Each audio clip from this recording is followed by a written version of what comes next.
Erev Shabbat Shalom.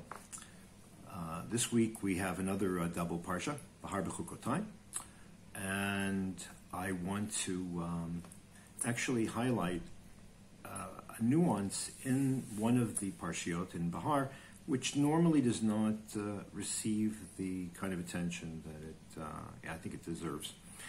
And it sort of jumped off the page at me because of the fallout or the ramifications that have played themselves out here in Israel over the past week in the wake of the horrific tragedy that took place last week at Meron. The parsha itself would have, as I said, there's all kinds of other things we could talk about, but I want to emphasize something which is sort of off the beaten track. At the end of BeHar, BeHar talks about starts with the mitzvah of the sabbatical year, that 1 year out of 7, the land goes fallow, in order to renew it, in order to emphasize that in fact it's God who owns the land and not man. So it teaches us humility, among other things. Then the parsha continues with the description of the Jubilee year, in which is sort of like a rebooting of the agricultural land situation in the land of Israel. Everybody goes back to gets back their original ancestral lands, and we start all over again. And in that context, the Torah talks about the fact that that Jewish indentured servants are liberated in the Jubilee year, and in fact, a verse from this parsha is inscribed, embossed on the Liberty Bell in Philadelphia. Kratim dror ba'aretz l'chol yoshveha, and proclaim liberty throughout the land and to all the inhabitants thereof, which also was taken by Cecil B. DeMille as the last line of the Ten Commandments. And that, following that, almost in organic order, or sort of like an organic extension, there's a whole bunch of rules that deal with the question of tzedakah, not charity. Tzedakah, there's a fundamental difference. This is nothing original about this, but a lot of people don't realize that tzedakah and charity are not the same thing. Charity comes from the Latin word caritas, which is a Latin translation of a Greek word, all of which comes down to meaning outpouring of emotion, which leads in sympathy and empathy, which leads you to do something good for someone else. And you really need that moment of empathy with the other person in order to justify, in order to generate the act of giving alms.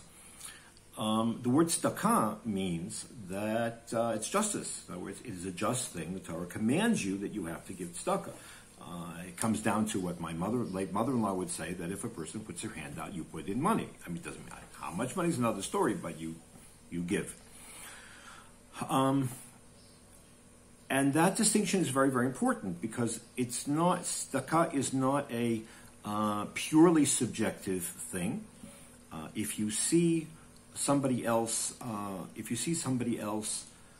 in need, then you have to give. That's the way it is. I mean, that's the Torah commands, irrespective of how you feel about it.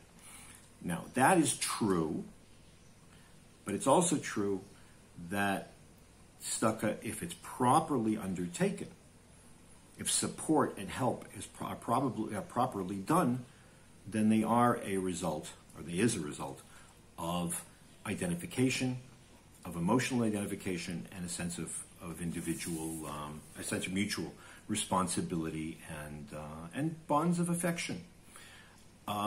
And we see this actually in this parsha, because on all of the occasions when the Torah talks about, at the end of BeHar, which is halfway through the double parsha, of course, but at the end of BeHar, when the Torah discusses the obligations to help a fellow Jew in need, it constantly uses the word achicha. It constantly uses your brother. So, for example, v'chitim karu. I'm sorry. Where are we here? V'chiyamuch achicha. When your brother has down on his luck, and he has to sell his ancestral inheritance, then there's an obligation for a person to help him redeem it and get it back. Next, again, if your brother is down on his luck, yamuch is down. So if he finds himself down on his luck, if he finds he's in financial straits, okay, umata yado imach, and his capacity to make a living is low, is impossible. Then at that point, v'chei achicha imach, then you are obligated to sustain him. You are obligated to make it possible for your brother, to live with you. And you shouldn't lend him the money at interest. You should give him a free will loan. You should give what's called a gemilut chesed, a interestless loan, interest-free loan. And then you have another one, if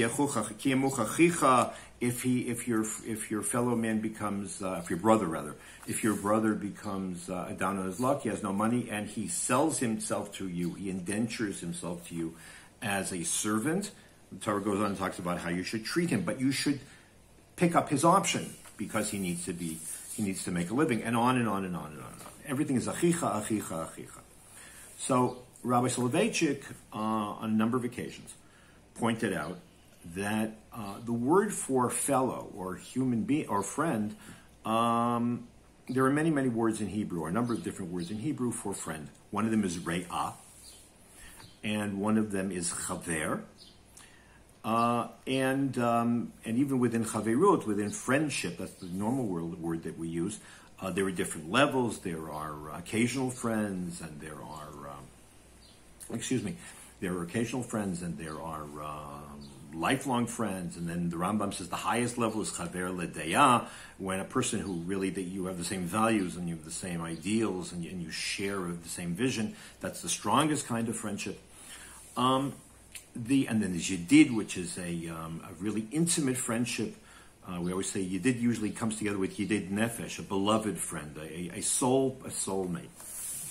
But beyond all of those, but the Torah in its legal sections contrasts Re'ah and Ach. Re'ah and Ach. What is a Re'ah? The Torah, whenever it talks about civil law, discusses in the context of I break somebody's window. So if I break the window of Re'i, of my friend, then I have to pay for it.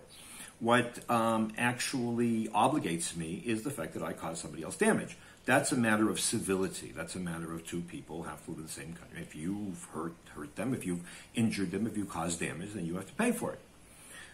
There's no emotional end to it. You might be embarrassed or whatever, and you should ask forgiveness for having caused damage to their window, or whatever the case might be. But nevertheless, it's a functional matter of that's how we live together. People who are re'im are people who know how to live together and respect each other, but there's not necessarily an intimate or emotional tie between the two. And the truth of the matter is, if you break somebody's window, the law comes and says you have to pay for their window.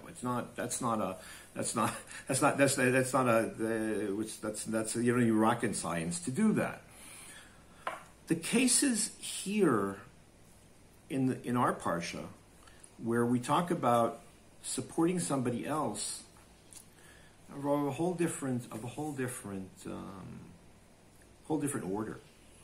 Because there's nothing in the law there's nothing inherent to living with somebody else that says you have to give them money if they're down on their luck. Nothing in any legal system demands or should demand, well, maybe they should, but it doesn't, that you give a loan, or that you give a handout, or that you hire somebody. That's of a whole different order. So Rabbi Soloveitchik, I'm quoting from a collection of his drashot, of his teachings, called Vision and Leadership. It's about Moses and Joseph, or Joseph and Moses.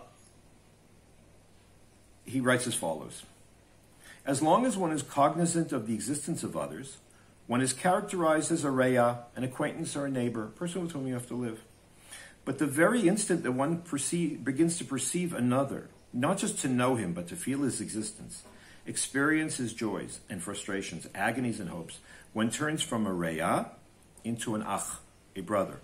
This is a higher degree of coexistence, of interrelatedness and companionship.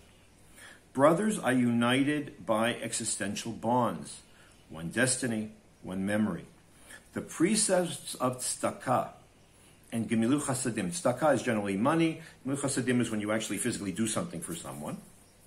Are nurtured by the doctrine of the sympathetic. Not sympathetic in the sense I feel bad. Sympathetic in the sense that I experience somebody else's pain. I identify with it and I wish to take away that person's pain because he is my brother.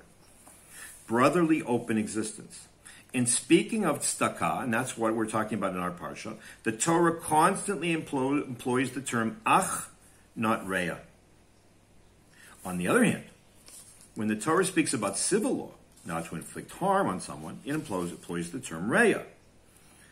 The fact that he is my neighbor imposes a duty and an obligation upon me. I should respect his property and his rights. I must not inflict any harm or damage on him.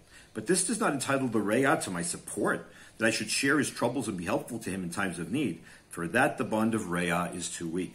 You need a stronger bond, that is ach, or brother. Now, the reason why that's what underlies, that's what ties together Jewish communities. That's what ties together the Jewish people as a whole. And that sense of brotherhood and sisterhood is exactly what lies behind the assumption that a person will give tzedakah, and will give tzedakah in a way that is not just a question, which does not just include writing a check, but giving your heart as well. We expect that even though you might not feel it initially, you might not you're not going to sit there and look at people who have infirmities like on some of the telethons. But when you see a person in trouble, you will feel an identification with them and know, well, that's me and he's me. I am him and he is I, and therefore our mutual obligations and our mutual identification that we're in this together and we have the same family, same destiny, even though we might be very different, it comes to expression in my readiness to support. Now, why did I think that this was so important this week in terms of the disaster in Meron? The response of the Israeli population has been incredible this week. Okay, and in this, by the way, it's not just Jews; it's also Arabs.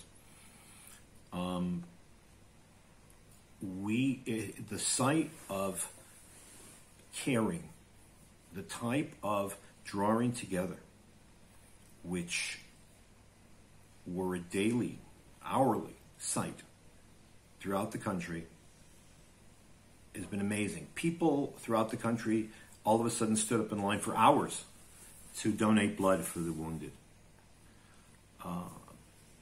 When there were individuals a number of the people who died were from out of the country, they weren't from Israel. Thousands of people came who never saw this, didn't know the person who had been killed, and they came to his funeral to give him a proper send-off, a proper funeral, a proper accompaniment, levayat hamet, a proper accompaniment to in their last journey. During the shivas, people from all over the country went to shivas of people they never saw. There was one woman who lived in Jerusalem who had made aliyah. They didn't have their children with them, or they didn't have children they didn't have children at all. The woman lived in Yerushalayim. Her husband died last week, and a WhatsApp and a tweet went out that this woman's all alone, and so they really should not be alone during Shiva. And when somebody I know went to go make the Shiva call, they said it was crazy. There were thousands of people there, and all kinds of religious and non-religious, and Ashkenazim and Sfardim, and it didn't matter. Why? Achicha.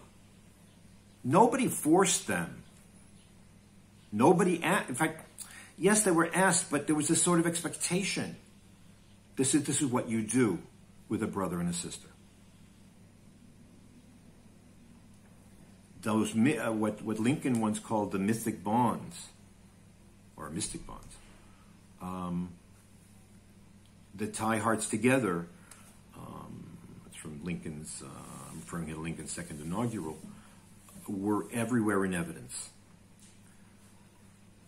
so that it's really not surprising, or it's not a coincidence, I don't think, that we read this parsha this week, because it's dafka in this connection that we learn, or we receive a certain amount of consolation, that despite the kinds of deep rifts and the type of horrific things that have been said and screamed and broadcast in the course of the past 2 years of endless elections between the various sectors of society, and specifically between the Haredi, ultra-Orthodox community, which bore almost the entire brunt of the casualties last week, and the rest of the community in all of its variety. That at the end of the day, ki amuch achicha, when your brother is down, you have to bend over and pick him up. Not only because the Torah tells you to, but because the Torah expresses what's at the heart of a brother that you want to. It's a very consoling and very positive way to end the book of Vayikra, and we will see you next week. Shabbat Shalom.